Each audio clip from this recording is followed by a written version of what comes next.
আসসালামু আলাইকুম। এইচএসসিতে বিপরীত ম্যাট্রিক্স নিয়ে অনেকেই ঝামেলায় পড়ে। সেই জন্য শর্ট ট্রিক্স বাই পিসিএম এর পক্ষ থেকে বিপরীত ম্যাট্রিক্স থেকে একটা ক্লাস দেওয়া হলো। সো এখানেই প্রথমে একটা ম্যাট্রিক্স দেওয়া আছে এবং বলছে কি এটার বিপরীত ম্যাট্রিক্স বের করো।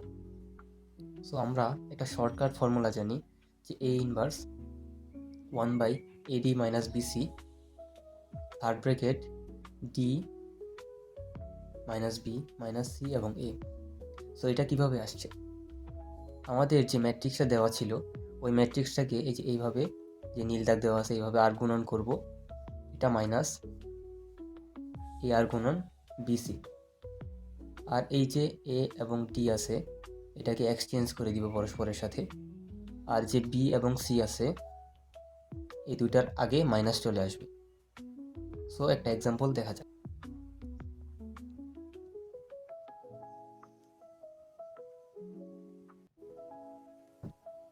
একটা ম্যাট্রিক্স দেওয়া আছে, সো এটার এ ইনভার্স নির্ণয় করতে হবে। তো আমরা যে সূত্রটা জানি সেটা হচ্ছে যে 1/a ইনভার্স ইকুয়াল টু 1/, এই দুইটার আর গুণন 7 ইন্টু 7 মাইনাস 8 ইন্টু 6।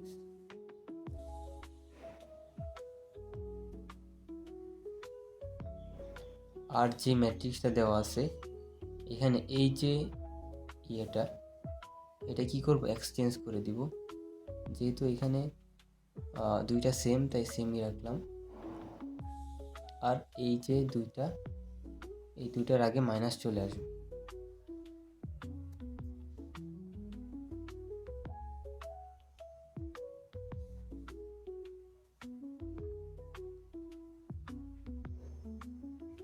সাত এবং 7 × 49 মাইনাস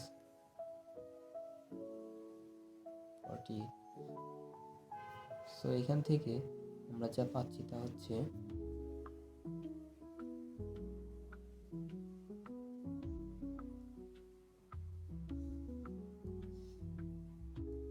-49 মাইনাস 48 থাকতেছে 1।